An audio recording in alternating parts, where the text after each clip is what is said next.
Simula nang pumasok ang administrasyon ni Pangulong Ferdinand R. Marcos Jr., higit 3 bilyong pisong halaga ng produktong may kaugnayan sa smuggling at hoarding ang nasabat ng pambansang pulisya. By eliminating smuggling, hoarding, profiteering, and other cartel activities, we are not only shielding our local producers, but also providing consumers with affordable agricultural and fishery products. At sa isinabatas na Anti-Agricultural Economic Sabotage Law, ang dumedehado sa ating mga magsasaka, consumer at ekonomiya, di lang pagbumultahin, ikukulong pa. Radyo Pilipinas, Radyo Publiko. Radyo Pilipinas, Radyo Publiko.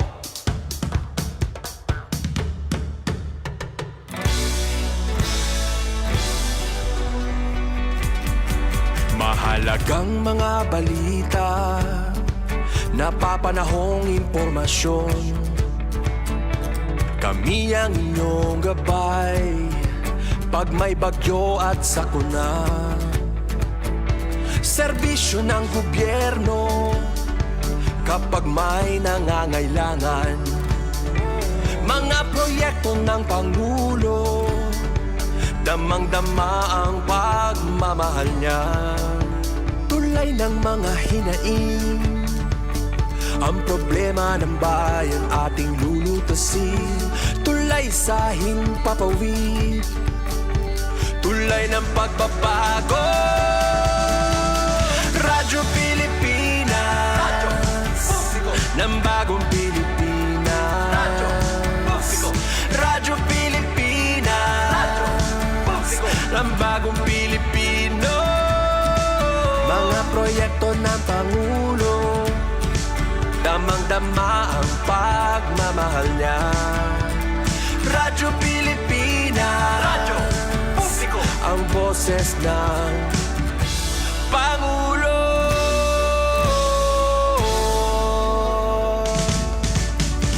Karamay niyo kami, kahit malayo man kami nakakarating. OFW magsasaka, buhay ay iba't iba, san mang lugar ng bansa natin. Tulay ng mga hinaing, ang problema ng bayan ating lulutasin. Tulay sa himpapawid, tulay ng pagbabago. Radyo Pilipinas, Radyo Publiko ng bagong Pilipinas. Radyo Publiko, Radyo Pilipinas, Radyo Publiko ng bagong Pilipino.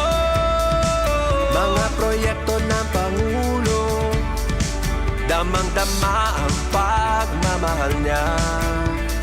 Radyo Pilipinas, Radyo Publiko, ang boses ng Pangulo. Radyo Publiko, Radyo Pilipinas, Radyo Publiko, Radyo Pilipinas.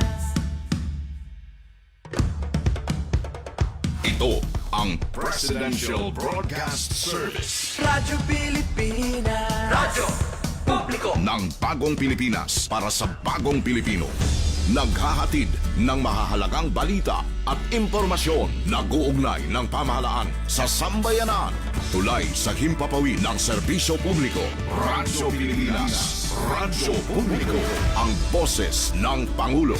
Sa Mega Manila, 738. Radyo Pilipinas, Radyo Publiko. Lubos ang pagsisikap ni Pangulong Ferdinand R. Marcos Jr. na mabigyan ng mura at disenteng pabahay sa pamamagitan ng 4PH program ang manggagawang Pilipino. Natutupad niya ito dahil sa napakalaking suporta ng Pag-ibig Fund. Tuloy ang serbisyo ng Pag-ibig Fund upang makatulong sa kanyang 15 milyong membro para makabili ng bahay. Sa nakarang taon, mahigit 100,000 ang kumuha ng housing loan sa Pag-ibig na nagkakahalaga ng 117 billion na piso. Ito ang pinakamataas ng bilang sa buong kasaysayan ng pag-ibig. Sa bagong Pilipinas, hindi na mahirap para sa mahirap ang magkaroon ng sariling tahanan. Seamless travel sa Palawan, posible sa pamahalaang Marcos. Katuwang ang Tourism Infrastructure and Enterprise Zone Authority o TIEZA sa pag-install ng modular docking facilities sa Coron at Puerto Princesa, Palawan. Ang mga modular docking facilities ay gawa sa slip-resistant at heavy-duty na mga materyales, kaya't matitiyak ang maayos at ligtas na pagsakay at pagbaba ng mga turista tungo sa iba't ibang isla. Sa nagbabagong Pilipinas, patuloy ang trabaho, patuloy ang pagbabago. Noong 2023, pinatunayan ng PEMAT ang kanilang kakayahan sa pagtugon sa 7.8 magnitude na lindol sa Turkey. Sa loob ng 21 araw na misyon, ginamot nila ang mahigit 1,000 pasyente. Ipinapakita ang tibay at malasakit ng mga Pilipino. Hindi na tayo receiving country na pag may disaster, naghihintay tayo ng tulong. Baliktad na. Tayo na ngayon ang pumupunta sa ibang bansa. Bawat buhay ay mahalaga sa Administrasyong Marcos. Kaya makakaasa ang bawat Pilipino na kaagapay nyo ang pamahalaan sa bago ninyong simula. Ito ang Presidential Broadcast Service Radyo Pilipinas, Radyo Publiko. ng Bagong Pilipinas para sa Bagong Pilipino.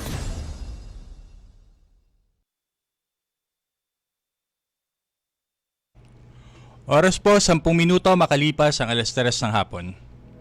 Tahanan ng OFW, handog ng Department of Migrant Workers at Radyo Pilipinas, Radyo Publiko, programang maghatid ng impormasyon sa mga polisiya, programa at mga hakbang ng DMW para sa kapakanan ng ating mga OFWs at kanilang pamilya. Tahanan ng OFW, programang hatid ay agarang serbisyo publiko para sa bagong bayani ng bayan, para sa bagong Pilipinas. Tahanan ng OFW ng Department of Migrant Workers, dito sa Radyo Pilipinas, Radyo Publiko.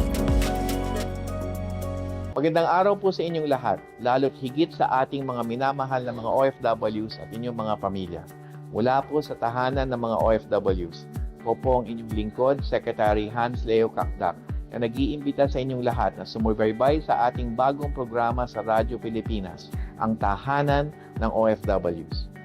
Regular itong masusubaybayan tuwing Huwebes mula alas 3 hanggang alas 4 ng hapon sa Radyo Pilipinas, Radyo Publiko, sa DZRP 738 AM at maging sa Radyo Pilipinas World Service.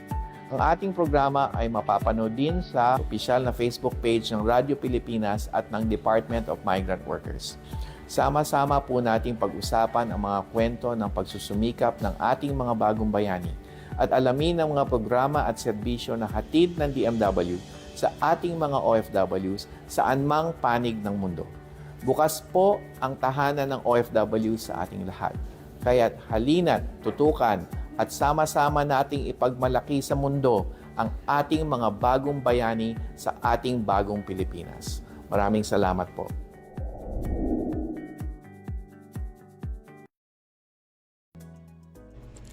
Ayan, Huwebes na naman po ng hapon at live na live po tayo. Welcome po sa lahat na ating tagapakinig at mga nanonood ng ating programa. Ito po ang Tahanan ng OFW, ang lingguhang programa ng Department of Migrant Workers. Dito lamang po sa Radyo Pilipinas, Radyo Publiko. So magandang hapon po.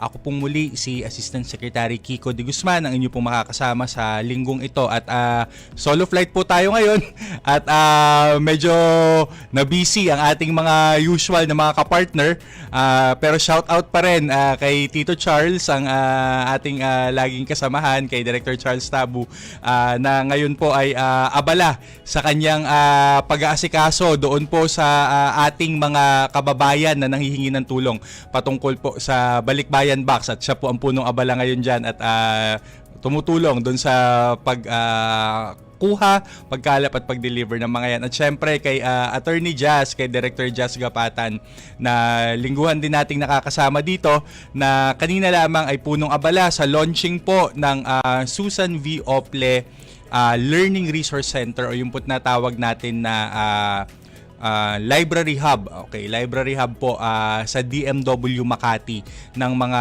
learning and research materials po patungkol sa ating mga OFW. So, pang ilang episode na nga ba natin? Parang pang 10 episode na po yata natin ito. At na kami po ay nagpapasalamat sa inyong lingguhan na pagsubaybay. Hindi lamang po sa ating mga kababayan dito sa Pilipinas, mga pamilya po ng OFW. Higit po sa lahat, syempre ang ating mga kababayan sa iba't ibang panig po ng mundo, mula po dito sa Asia hanggang po sa Middle East, sa Europe at sa Americas na rin po, sa US, sa Canada at sa iba pa pong mga bansa na patuloy na sumusubaybay at patuloy na nakikinig dito po sa ating lingguhang programa, ang Tahanan ng OFW. At wag na po nating patagalin, may ilan lamang po kaming mga update at mga report galing po sa aming departamento, galing po sa Department of Migrant Workers at amin pong ibabahagi ang ilan sa mga pinagkakabisihan at ilan sa mga activities namin itong mga nakaraang 2 linggo, itong nakaraang linggo lamang. Okay. Balita mula sa tahanan. Ayan, at unahin na po natin syempre yung sa layunin namin na mabigyang lakas ang mga seafarers natin. At syempre, dahil Women's Month pa rin po, March pa rin, ayan, March pa rin. Parang akala natin medyo matagal-tagal na. Dahil March pa rin, ang Department of Migrant Workers po ay naghandog nito lamang nakaraang linggo ng isang espesyal na pre-employment orientation, pre-departure orientation para po sa ating mga babaeng kadete. Humigit kumulang po sa 6 na po, mahigit pong 6 na po na mga kadete na babae ang nakatakdang magtrabaho at sumampa sa iba't ibang mga barko po upang sila ay maging mga matatag at syempre mga magagaling na mga marino. Yan po ang ating mga cadets at ating mga seafarers. At tinalakay po sa sa activity na to ang ano ba yung mga karapatan, di ba? Ano yung karapatan ng ating mga seafarers, yung tinatawag na Code of Conduct sa deployment at mga batas na dapat sundin sa pagtatrabaho sa ibang bansa. At kung maalala nyo po mga kababayan, yung pong bagong-bago lamang na kalalagda lamang na implementing rules and regulations ng Magna Carta for Seafarers ay naglalaman po ng komprehensibong mga probisyon patungkol po sa pagsusulong ng gender equality at syempre po ng inclusivity sa hanay po ng ating mga seafarers, sa hanay po ng ating seafaring sector. Ayan, unang-una po itong seminar at masusundan pa po ito ng mga iba pa pong mga activities para naman po sa ating mga babaeng kadete at sa ating mga babaeng seafarers. So sa inyo po mga ma'am, saludo po kami sa inyo. Ayan. At nito rin naman pong nakaraang linggo lamang, the other week lamang, namahagi po ang Department of Migrant Workers. Ito po yung pinakamalaki na single day na activity para po sa livelihood assistance sa ating mga kababaihang OFWs pa rin. Bahagi po ito ng ating Balik Pinay, Balik Hanap Buhay program. 10.7 million po na halaga ng tulong ang naipamahagi at pinangunahan po ito nila Migrant Workers Secretary Hans Leo Kakdak. At of course, nito lamang pong nakaraang Lunes, may part 2 pa po ito. Kasama po ng kagawaran naman ng departamento si Tourism Secretary Cristina Frasco po nitong nakaraang Lunes. At the other week po, ayan, tuwan-tuwa po kami dahil kami rin po ay binisita ng isa rin pong napakagaling at napakaganda na kalihim din po ng ating pamahalaan, Secretary Amina Pangandaman naman po ng Department of Budget and Management. At ang pagdalaw po ng dalawang kalihim na ito ay bahagi pa rin po ng pinagtibay na samahan ng Department of Migrant Workers at ng iba pa pong mga kagawaran para naman po makapagbigay ng mas maganda pang mga serbisyo sa ating mga OFW. At syempre, lalong-lalo na po sa ating mga kababaihang OFW bilang bahagi pa rin po ng Women's Month celebration ng DMW at ng ating pong buong pamahalaan. Yan. Ito. Medyo importante po na dahil ito po ay kailangan lang ding mapaalalahanan ng ating mga kababayan. 176 na biktima po ang nailigtas ng pinagsama-sama pong puwersa ng ating Interagency Council Against Trafficking. Ito po ay dumating nito lamang kahapon po ng madaling araw sa pamamagitan po ng isang chartered flight na kinomisyon po ng Department of Foreign Affairs. Nagmula po karamihan ng mga ito sa bansang Myanmar at sila po ay nagtatrabaho doon sa kasamaang palad sa mga scam hub na tinatawag, yung pong mga illegal na pogo na katulad din po ng mga na-raid na pogo dito sa Pilipinas. Ang kasamaan lamang po nito, sa ibang bansa po ang ating mga kababayan, tulad po ng na-discuss nga namin noong mga nakaraan, ang mga kababayan po natin, kabilang po itong 176 na ito at ilang libo pa po na ibang mga lahi naman, ay nailigtas mula sa mga scam hub na ito na bumibiktima po ng ating mga kababayan at iba pa pong mga lahi upang magtrabaho sa panloloko. Yung iba po sa kanila ay nagtatrabaho sa online gambling at online casino at unfortunately may ilan po na naging biktima ng sexual assault or sexual abuse. So ating pong pinasasalamatan yung Interagency Council kasi whole of government po ito. Lahat po ng iba't ibang mga sangay ng gobyerno ay nagtulong-tulong para po maiuwi at masiguro na ligtas ang ating mga kababayan. Kasama po kahapon ng madaling araw actually nung kanilang paglanding, kasama po andyan po ang Department of Foreign Affairs. Nandyan din po ang DSWD sa pangunguna po ni Secretary Rex Gatchalian para makapag-ensure ng psychosocial support at care po or yung pag-aalaga at kalinga sa ating mga kababayang na rescue. Kasama rin po dyan syempre ang ating kalihim, minamahal na Secretary Hans Leo Kakdak na naniguro ng patuloy na suporta sa mga kababayan po natin na nailigtas. At syempre, nakapaghatid po ang DMW ng agarang tulong sa pamamagitan ng Action Fund. 50,000 per victim po ang naibigay. At hindi po dito nagtatapos dahil sa pakikipagtulungan po ng Department of Justice, kahapon po andyan si Secretary Nick T. ng IACAT ng Department of Justice upang pangunahan po at siguraduhin na magsasampa ng kaukulang kaso at ipoprosecute, hahabulin po ng ating batas ang mga tao na dapat managot sa illegal na recruitment at illegal na pang-aabuso sa ating mga kababayan sa mga scam hub na to. Kaya mga kababayan po natin, mag-ingat po kayo sa mga kung sino-sino lang na nagre-recruit at siguraduhin po natin na wag po tayong magpapaloko dahil marami pong mapagsamantala at marami pong mga nambibiktima. So ingat po tayo mga kabayan. Para sa bagong bayani ng bayan, tahanan ng OFW para sa bagong Pilipinas. At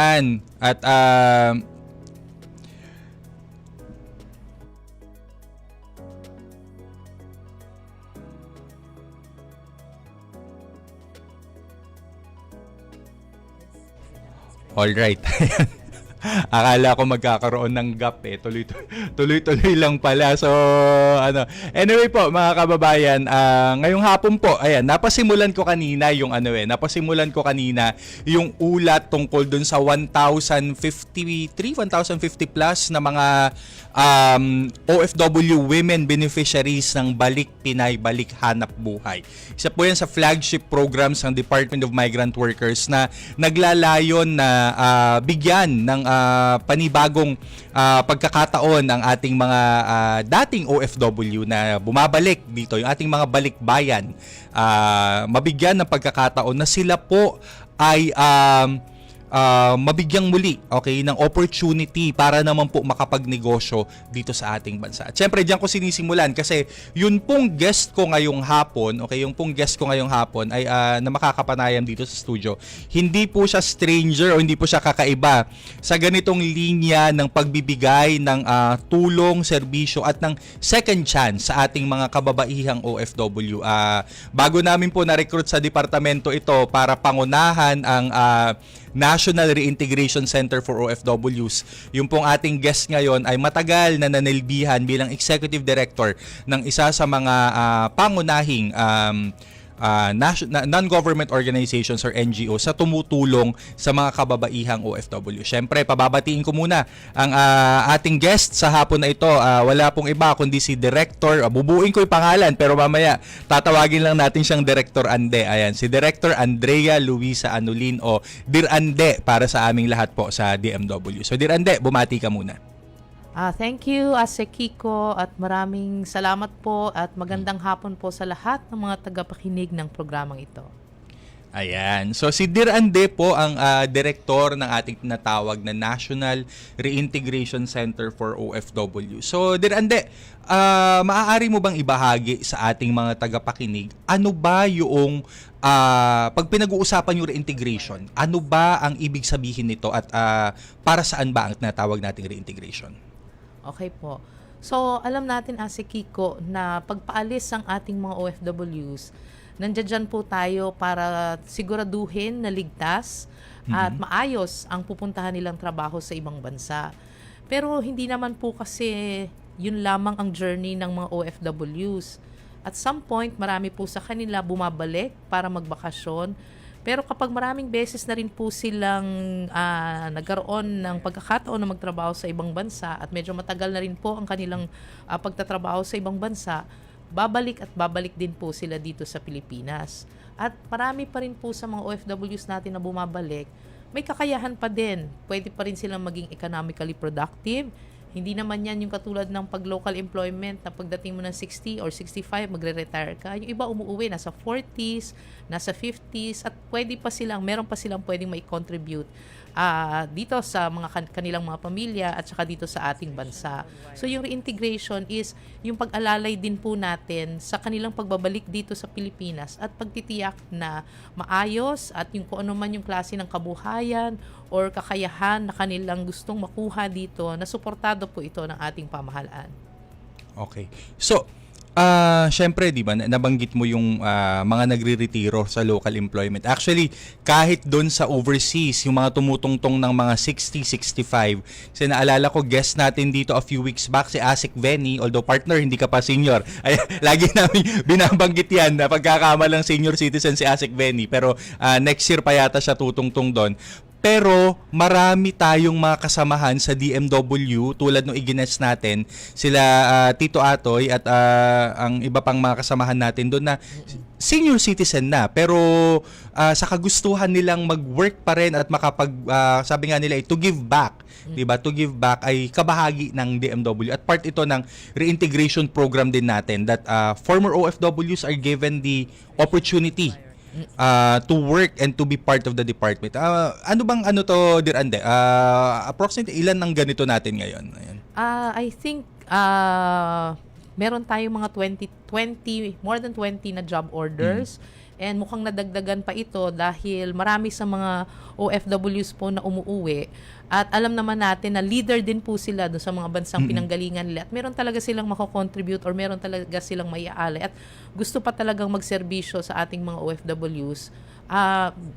Talagang bino-volunteer nila yung sarili nila. Yes. In fact, minsan hindi kailangan na parang willing talaga sila to volunteer their services para sa kanilang mga kapwa OFWs. And in fact, yung ating info center, call center ay karamihan dito ngayon ay mga former OFWs. Ayan po. So, isa po ito sa part ng reintegration program din naman namin to give them an opportunity to give back, 'di ba? To give back. And ma-segue ko lang din kasi nabanggit ko na kanina yung 1,000 plus beneficiaries. Can you tell us more about the Balik Pinay Balik Hanap Buhay and the other programs under the livelihood or the kabuhayan assistance that we have or the kabuhayan reintegration assistance that we have right now in DMW? Sige po, Asek. Yung Balik Pinay, Balik Hanap Buhay po, ito po yung focus program natin para sa mga kababaihang OFWs na medyo nakaranas ng hindi maayos na kalagayan sa ibang bansa. So, madalas hindi planado yung kanilang pag-uwi o kaya naman dahil sa hindi maganda yung sitwasyon nila, talaga sa ibang bansa, napipilitan po talaga silang umuwi dito na hindi nila natatapos yung kontrata o kaya naman wala pa sa oras talaga yung kanilang pag-uwi. So, in 2011 po, ASEC, sinimulan po yung programang Balik Pinay, Balik Hanap Buhay para po magbigyan. Sabi nga ninyo kanina, minsan kailangan ng second, minsan third fourth chances pa. Oo. So ito po ay para mabigyan po ng pagkakataon yung ating mga kababaihang OFWs na interesado po sa pagnenegosyo o kaya baka meron silang innate or yung talagang taglay nilang kakayahan sa iba't ibang mga skills gaya ng pagluluto o kaya pagtitinda o iba pang mga pwedeng pagkakitaan na makapagsimula po sila ng isang negosyo. So ang DMW po ay nagpo-provide po ng livelihood assistance worth 10,000 pesos. So yung binabanggit mo kanina, Asik, na inawardan natin na 1,067 in one day. This is very historic kasi never pa nating nagawa yan na in one day ay makapag-award tayo ng sabay-sabay, simultaneous, hindi lang po dito sa central office pero sa lahat ng rehiyon kung saan merong opisina ang DMW. So lahat yan nationwide mula Luzon hanggang sa Visayas at Mindanao po. Sabay-sabay po nating inawardan yan ng livelihood assistance worth 10,000 pesos. So in total, 10.7 million po yung na-award natin. And that's just for March. That's just for March, Asek. Oo, kasi naalala ko nung Christmas, I think that was December 22 or December 23. I mean, Bacolod. I've forgotten. Ilan na yun that was? 490 something in Bacolod alone, for Negros Island alone at that time. So ganun po karami mga kababayan ng atin pong kumbaga binibigyan ng second chance. Ayan po. At sa amin pong pagbabalik, more on these programs and more on these projects, and we'll also be discussing yun naman pong bukod pa doon sa cash incentive, ano pa po yung mga nagiging programa o nagiging benepisyo po ng mga bumabalik na OFW under po ng reintegration program ng Department of Migrant Workers. Sa pagbabalik lamang po yan ng tahanan ng OFW. Ang pagresponde sa mga krimen at saklolo sa ilalim ng administrasyon ni Pangulong Ferdinand R. Marcos Jr. inaaksyonan ora mismo. Pinaikli ng pambansang pulisya sa 3 minuto ang pagresponde sa libu-libong tawag ng emergency.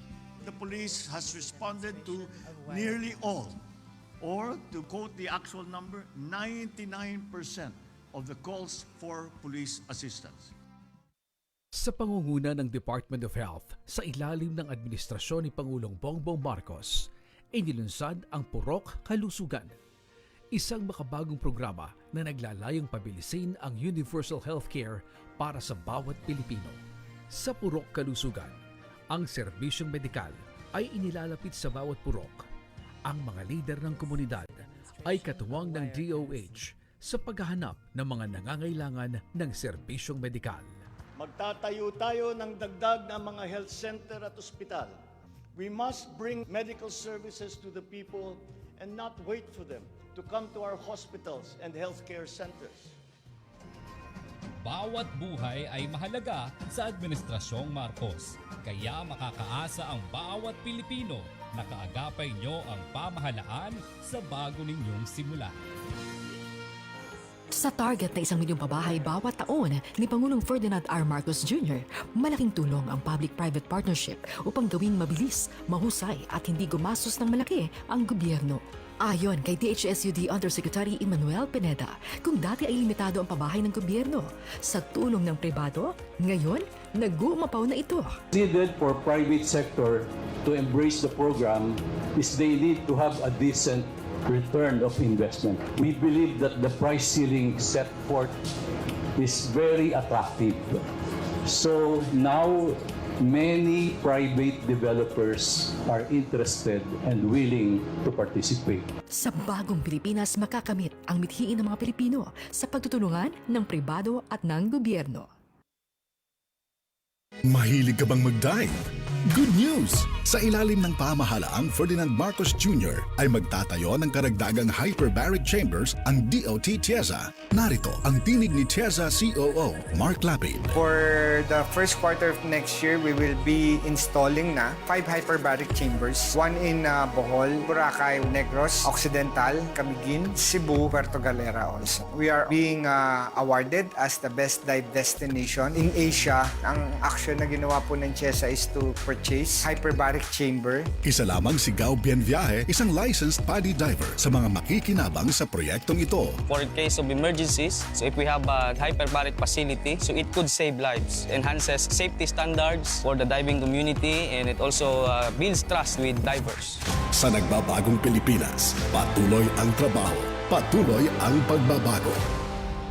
Para sa bagong bayani ng bayan, tahanan ng OFW para sa bagong Pilipinas. Ayan, muli po tayo nagbabalik dito po sa tahanan ng OFW. Sabi naman sa inyo ano tayo ngayon, medyo hitik, medyo siksik yung ating programa at ang tinatalakay po pala natin para po sa kaalaman ng mga kahahabol-habol lamang na mga kababayan nating tagapakinig ay patungkol po sa reintegration program. Malamang po, madalas nyo na rin naririnig. At guest po natin para dyan sa ating mga kababayan, si Director Ande po, Dir Ande, ng National Reintegration Center for OFWs. Dirande, balikan ko yung usapin natin kanina, yung patungkol sa pagbibigay ng grant o ng cash incentive or cash grant sa ating mga OFW na bumabalik. Maliban doon sa cash incentive, may mas malaki pa tayong iginagawad sa kanila. Ano pa ba yung mga reintegration program that may not be about the cash incentive that they receive pagbalik nila, but nonetheless equally important kasi ang dami rin nating natutulungan patungkol dyan? Sige po. Maraming salamat, si Kiko. Hindi kasi dapat natatapos dun sa pagbibigay ng livelihood assistance yung reintegration dahil economic reintegration is just one of the dimensions. Meron tayong sinasabing psychosocial dimension ng reintegration, lalong-lalo na ang target natin sa ating programa ay mga distressed na mga kababaihan. In fact, itong National Women's Month, naglunsad po ang Department of Migrant Workers through our National Capital Region Office ng series of wellness activities or yung tinatawag natin na Kalinga Wellness Activities para sa mga kababaihang OFWs.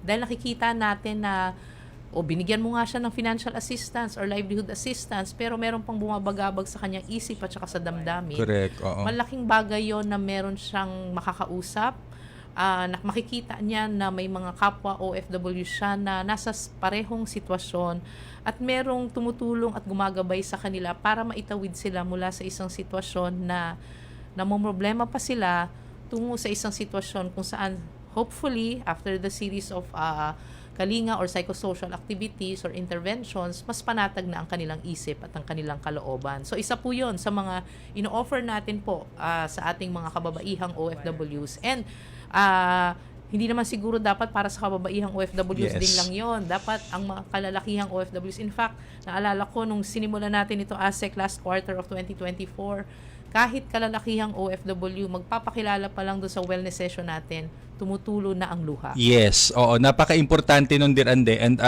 patuloy po nating ini-improve yan. In fact, we're partnering with several NGOs and several universities. Ugat Foundation is one, to further develop our psychosocial activities and our psychosocial program. Ito po yung Kalinga programs natin na tinatawag o yung care programs na handog po natin sa ating mga kababayan. And speaking of programs that would further enhance yung pagbabalik ng ating mga OFW, meron tayong kalo-launch lamang na ito, exciting ito yung tinatawag nating Likha. Okay, we've just relaunched Likha. Ano ito, Dirande? At bakit dapat mas maging interesado at mas maging exciting ito para sa ating mga nagbabalik na OFWs?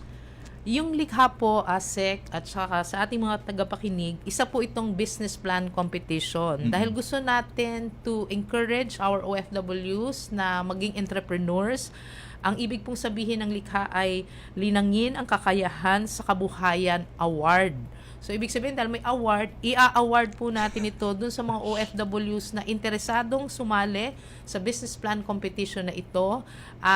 Magkakaroon tayo ng selection process na magsisimula at the regional level. At kung sino naman po ang magiging top rank at the regional level, meron din po tayong national competition. So, From the 16 regions, mapupunta po sa national competition at meron din po tayong award na mananalo po nung ating Likha Award or Linangin ang Kakayahan sa Kabuhayan Award. And since nire-relaunch natin ito ngayong Women's Month, ang atin pong parang special focus ngayon is yung likhang kababaihan. So ito po is a business plan competition for female OFWs as part of our celebration ng National Women's Month. So ito po gusto mag-focus dun sa pagbibigay ng opportunities for gender equality, women's rights, at makilala din po yung contribution ng ating mga kababahiyang OFWs sa economic development po ng ating bansa. Ayan. So kung meron po kayong magandang business idea, ayan, negosyo o pangkabuhayan na gusto nyong masuportahan, baka ito na po yung katuparan ng ating mga pangarap, okay, ng ating mga pangarap. So iniimbitahan po namin lahat po ng kababaihang OFW na kababalik-balik lamang o mga ka-for good lamang dito sa ating bansa. Sumali na po kayo. Magkakaroon po kami ng mga series of seminars, online seminars sa mga region. Magtanong-tanong lamang po kayo at sa mga susunod pong mga araw ay aming mas i-announce pa at aming mas lilinawin pa kung paano kayo makakapag-participate. Importante yata, Dir Ande, marinig nila how much we are actually awarding sa bawat region, di ba? Sa bawat region. Okay, ako na ba mag-a-announce? Ikaw na, sige, baka mamaya maling masabi ko, manggaling sa bulsa ko eh. baka mamaya mag-abono tayo. Pero ang aming pong munting papremyo, sa bawat region po, pipili po kami ng pinakamagandang business plan or business proposal na aming susuportahan. Kayo po ay gagawaran ng 100,000 na seed grant or seed fund para po maipagpatuloy ang inyong pangarap na negosyo. At higit po dun sa seed grant, Dir Ande, di ba? Higit dun sa seed grant, i-mentor po kayo ng ating mga partners, kasama na po ang ating mga partner government agencies para po maitatag at mapatakbo po ang inyong pangarap na negosyo. So, kung kayo po ay merong magandang business idea or business plan, baka po panahon na para inyo naman po itong maipropose at baka naman po kayo ay karapat-dapat nagawaran po ng likha, okay, o yung ating business plan competition for women ngayong quarter. Ayan, for women ngayong quarter. So, watch out po for further announcements. Opo. Abangan nila sa mga Facebook pages po ng DMW, ng National Integration Center for OFWs, at ng mga Facebook pages ng regional offices po ng DMW for more details, ASEC. Ayan. At sa aming pong pagbabalik, kasi syempre iba yung Dir Andi, iba yung kinukwento natin kung ano yung programa. At iba rin syempre yung mapakikinggan po mismo ng ating mga kababayan, yung isang success story din naman ng mga kababaihang OFW na nagpursige ng ilang, munti ko sabihin taon pero dekada pala ito, ilang dekada sa ibang bansa at nakatulong din sa ating mga kababayang OFW at ngayon po ay itinutuloy yung kanilang pangarap sa pamamagitan ng kanilang bagong bukas na negosyo dito sa ating bansa. Sa pagbabalik po yan, dito pa rin sa tahanan ng OFW. Isang karangalan para sa ating bansa na mabigyan ng certificate ng World Health Organization para tumulong sa mga sakuna. Ang Department of Health binuo ang Philippine Emergency Medical Assistance Team sa ilalim ng Health Emergency Management Bureau. Tayo ang kaisa-isang bansa sa ASEAN na may 3 kinikilalang emergency team ng WHO. Ang Dr. Jose N. Rodriguez Memorial Hospital and Sanitarium, PEMAT Metro Manila, Jose B. Lingad Memorial General Hospital, PEMAT Luzon, at Eastern Visayas Medical Center, PEMAT Visayas. Bilang bahagi ng Mutual Defense Treaty, mas pinagtibay pa ng administrasyon ni Pangulong Ferdinand R. Marcos Jr. ang alyansa ng Pilipinas at Estados Unidos sa pagpapaigting ng seguridad at regional stability. It is rooted in a long history, built upon shared values and strengthened by mutual respect as equal and sovereign partners. Sa Mutual Defense Board, Security Engagement Board, pinalakas ang kooperasyon ng Armed Forces of the Philippines at US Indo-Pacific Command. Marami na ang nakikinabang sa 11.6 kilometers na Samar Pacific Coastal Road Phase 1. Higit 5 oras ang natitipid ng mga motorista mula sa Katarman, kaya malaking ginhawa ang dulot nito sa mga biyahero. With the opening of this road and its bridges, the development of Northern Samar's rich agricultural lands and bountiful fishing grounds will follow suit. Sa ngayon, patuloy ang konstruksyon ng Phase 2 ng Samar Pacific Coastal Road Project na nagkakahalaga ng 6.34 billion pesos. Inaasahang matatapos ito sa 2029.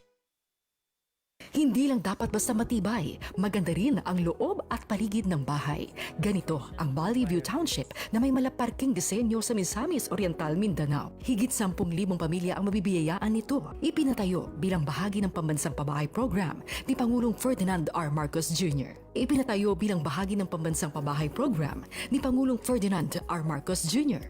Hindi magtatagal, ang 4PH project na ito ay magiging isang tunay na pamayanan at isang kumpletos rikados na komunidad.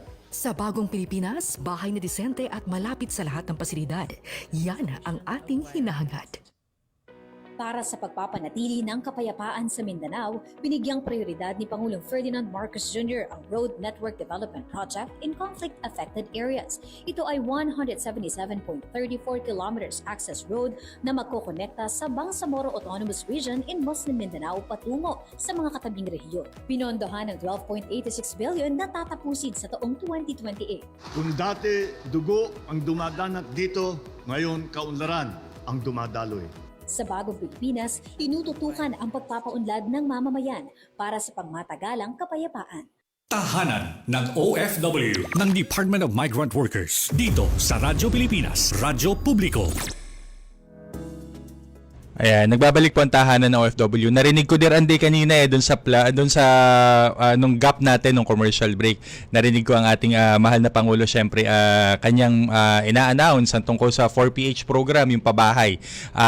Isa sa mga pangunahing sektor syempre na pinag-aalayan po niyan ay ang ating OFW sector, ang ating mga OFWs. Pinagtutulungan pong programa syempre ang Pambansang Pabahay para sa Pamilyang Pilipino for OFWs ng Department of Migrant Workers, Department of Housing at syempre ng Pag-ibig. Ayan. So syempre ganun namin kayo kamahal at ganun po kayo kamahal ng ating mahal na Pangulo. At syempre, ngayon, sabi ko nga po kanina ay atin pong babalikan ng isang kwento talaga na talaga naman tumatatak sa atin. Yung mga ganito nakakataba ng puso, Director Andy. Yung mga OFW na nagtatagumpay at mga OFW na pinagpapatuloy yung kanilang pangarap dito sa ating bansa sa pamamagitan ng kanilang negosyo. Ayan, kanilang negosyo. At makakasama po natin ngayon live sa studio ang ating mga OFW entrepreneurs. Ayan, so bumati po muna kayo mga ma'am. Kasama po natin ngayong hapon si Miss Mary Jane Esporas at si Miss Mary Ann Galano. Ayan, so bati po muna tayo. Magandang hapon sa Ase Kiko and also Director Andrea Anulin. Ako po si Mary Jane Esporas, dating OFW sa Saudi Arabia. 20 years pa ako nakapagtrabaho sa Saudi at umuwi lang dito sa Pilipinas last year lang po, March 2024. So, isa sa mga founder-owner ng Acura Diagnostic Center Corporation po. Ayan. At si ma'am po. Hello, good afternoon to everybody, to our friends in Saudi Arabia. Hi. And hello, Ase Kiko, and hello, Director Andrea. Ayan po. Dear Ande, ang ating mga kasamahan ngayon ay ka-open lang. Ano ang negosyong binuksan ng mga kasama natin ngayon? Isang diagnostic center po siya, Ase. Kasi sila po, hindi yata nila nabanggit sa kanilang introduction, mga medical technologists po sila sa Saudi Arabia. Yes, so and the 20 on the average around 20 years bawat isa na mga medtech. Yes po, ASEC. Mayroon pa nga 29 years sa Saudi. Kasing tagal ni ASEC Benny, which is 29 years. Kabatch nga daw niya para magkakakilala sila because they're also OFW leaders in Saudi Arabia. Yes. At marami ring mga natulungan na mga kababayan natin na distress nung mga panahon din naman na naroon sila. So, ma'am, give us a brief background. Kasi, di ba, medtech, professionals po, skilled professional kayong nasa Saudi Arabia. Expect natin syempre pagbalik dito sa Pilipinas medyo retired na or enjoy na. Bakit po itinayo natin ang Acura Diagnostic? Ayan. At ano po ang line of business na ito? Actually, magkakasama kami kasi sa isang hospital. And then, yun nga, I was the one who first planned to go home for good. Tapos, nabalitaan ko na si Ma'am Jane and yung isang friend namin na si Miss Anna, nagpaplano na rin to go home. And then, alam mo, usap-usap lang kami, anong plans to go, pagbalik ng Pilipinas. And maraming napag-usapan ng mga businesses like magtatayo ng laundry, car wash, yung mga ganun. And then, parang pag-isipan namin na parang why not, parang ituloy na lang namin yung profession namin. Yes, so Since kakayanin naman. So, yun, napag-aralan namin kung paano namin, alam mo yun, kung paano namin itatayo. And yun po, dun po nag-start lahat. And ma'am, kasi kabubukas-bukas lang, fina-flash dun sa screen natin kanina lang, yung opening, January nitong nakaraan lang, para nag-soft opening. And ngayon, kasi simula-simula lang ng operations. Ma'am, tell us more about the business para naman po maingganyo ang ating mga kababayan. Ayan.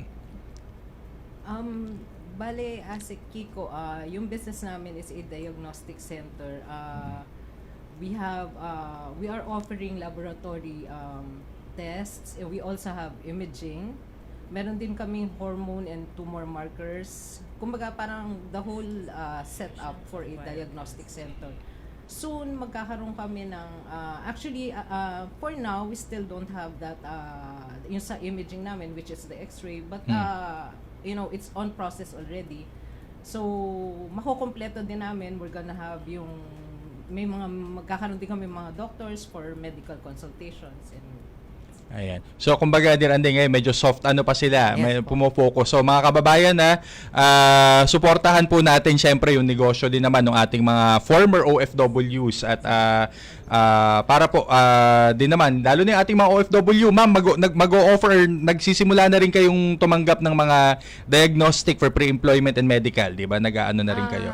Nasa planning stage po yan, ASEC. Pero yes, it's one of our goals and objectives to be able to, you know, give back also dun sa mga OFW sa atin kung kailangan nila na, you know, pre-employment or whatever, anything that they OFWs need, pwede silang pumunta sa amin. Siyempre, nakaka-inspire, Director Ande, yung nila. Ikaw, tinry mo nung one time, they were at the, di ba? Tinry si Sec, actually. Si Sec, nung kasali kasi sila ASEC dun sa Women's Bazaar natin as part of our National Women's Month celebration.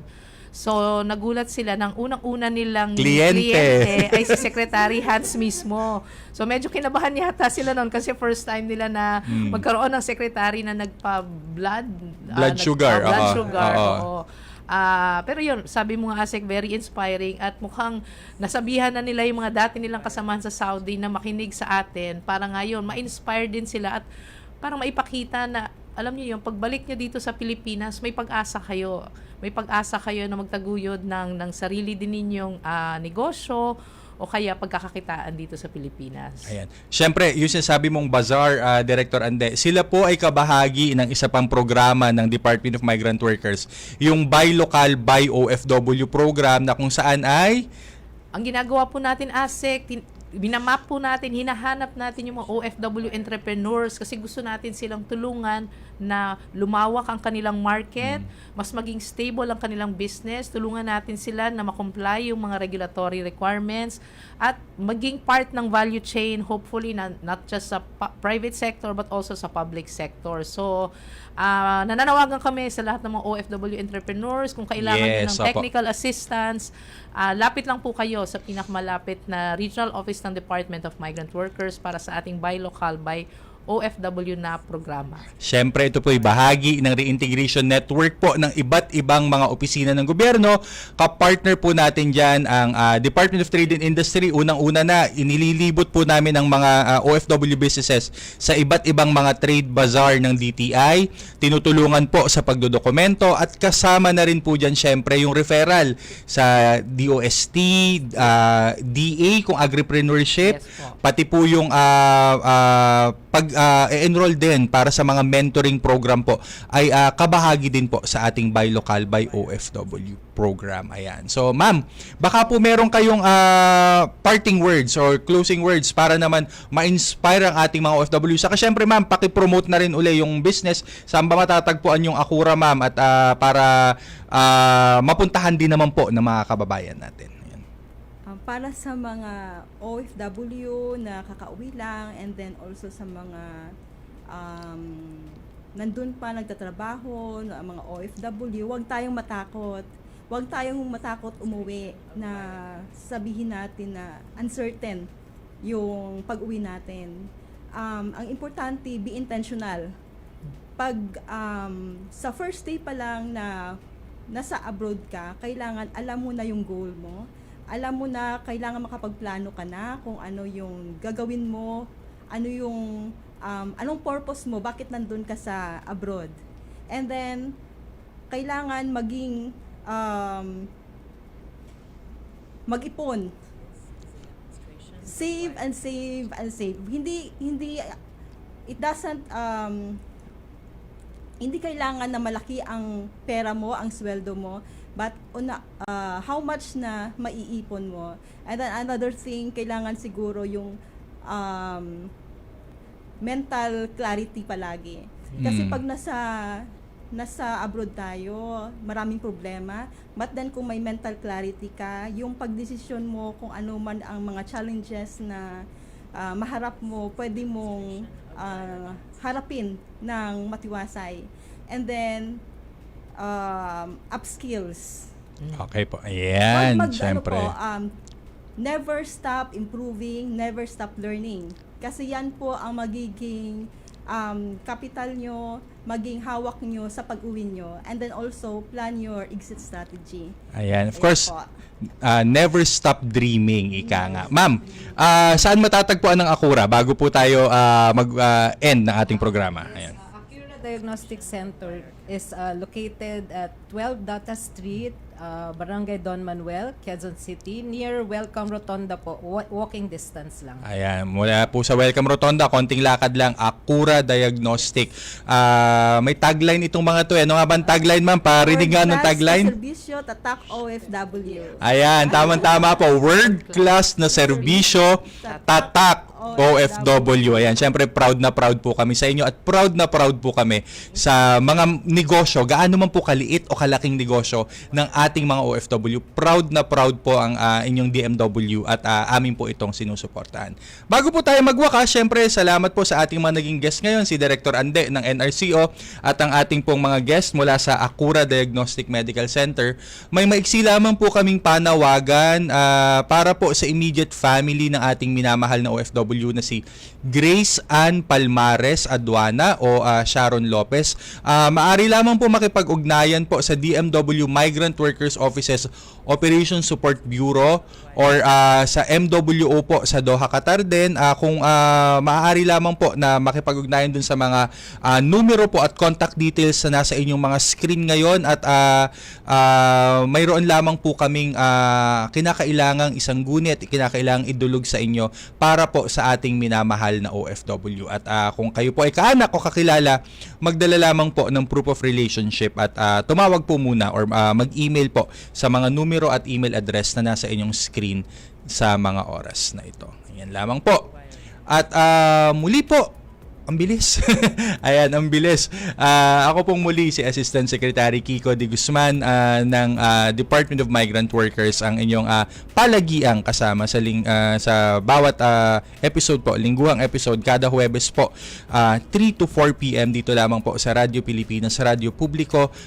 Ito pong muli ang programa para sa ating mga OFW at sa kanilang mga pamilya. Handog po ng inyong tahanan sa ating pamahalaan, ang Department of Migrant Workers. Ito pong muli ang tahanan ng OFW.